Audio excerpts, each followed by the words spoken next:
Hello दोस्तों, आपका स्वागत है हमारे YouTube channel Y S steno zone. आज की डिक्टेशन 70 WPM की रहेगी, जो कि शुरू होगी 5 सेकंड बाद। स्टार्ट।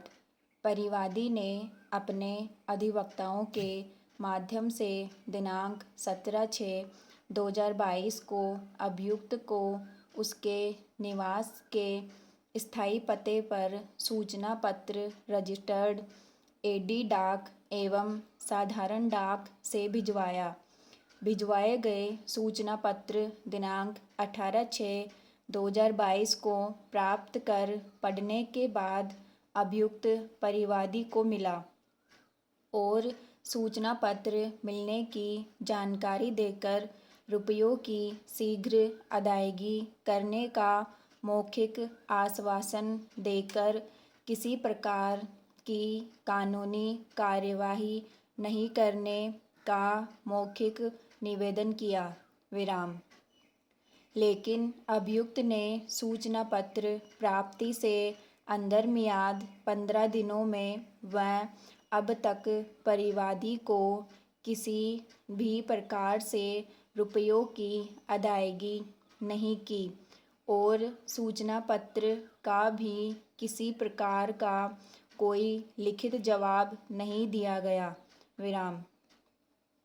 अंत में अभियुक्त के विरुद्ध धारा 138 NI एक्ट में प्रसंज्ञान लेकर समन से तलब कराया जाकर अभियुक्त की प्रथम उपस्थिति पर दोनों चेक में वर्णित कुलिया राशि 1,50,000 रुपये की 20% राशि अर्थात 30,000 रुपये अभियुक्त से परिवादी को क्षतिपूर्ति के रूप में प्रथम उपस्थिति के अंदर मियाद 60 दिनों में दिलवाई जावे और अभियुक्त के द्वारा नहीं देने पर अभियुक्त की चल अचल संपत्ति से वसूल कर परिवादी को दिलवाई जाने व दोनों चेक में वर्णित राशि 1,50,000 रुपये से दुगुनी राशि 3 लाख रुपये की अर्थदंड से दंडित फरमाए जाने व अर्थदंड की राशि 3 लाख रुपये में से क्षतिपूर्ति के रूप में परिवादी को अभियुक्त के द्वारा दी जाने वाली 20% राशि को कम करके दिलाई जाने व नोटिस खर्चा मुकदमा वकील मेहनताना परिवादी को अभियुक्त से पृथक से दिलाने का आदेश फरमाए जाने का निवेदन किया। विराम। उक्त परिवाद के आधार पर बहस प्रसंज्ञान सुनी जाकर अभियुक्त के विरुद्ध धारा 138 NI एक्ट में प्रसंज्ञान लिया जाकर प्रकरण दर्ज रजिस्टर किया गया। विराम। Para change.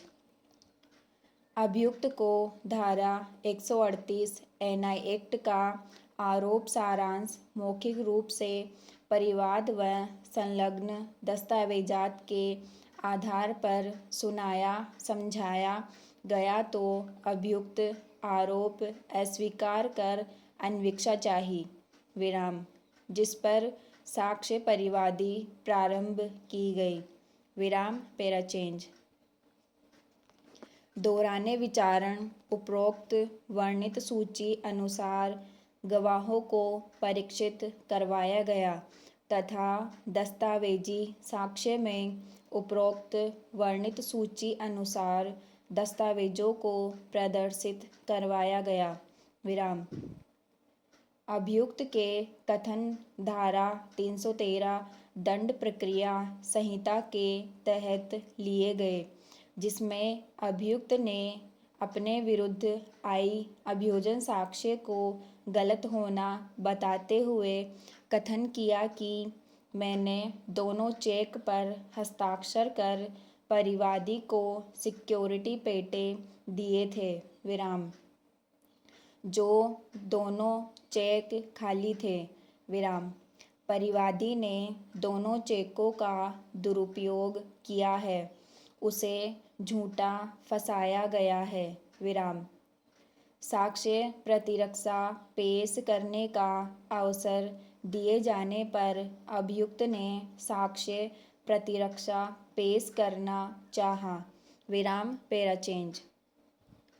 बहस अंतिम सुनी गई, विराम। दौराने बहस अधिवक्ता अभियुक्त का तर्क रहा है कि अभियुक्त को रंजिशवश झूठा फंसाया गया है, विराम। फरियादी ने रंजिशवश झूठा मुकदमा दर्ज करवाया है तथा परिवादी पक्ष अपने प्रकरण को न्यायालय के संतोषप्रद संदेह से परे प्रमाणित करने में असफल रहा है, विराम।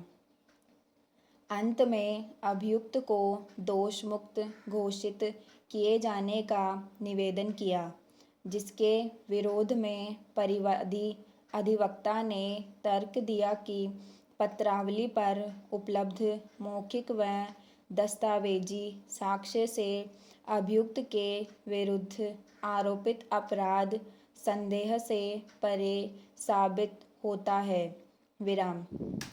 अतः अभियुक्त को दोष सिद्ध घोषित किए जाने का निवेदन किया, विराम। समाप्त।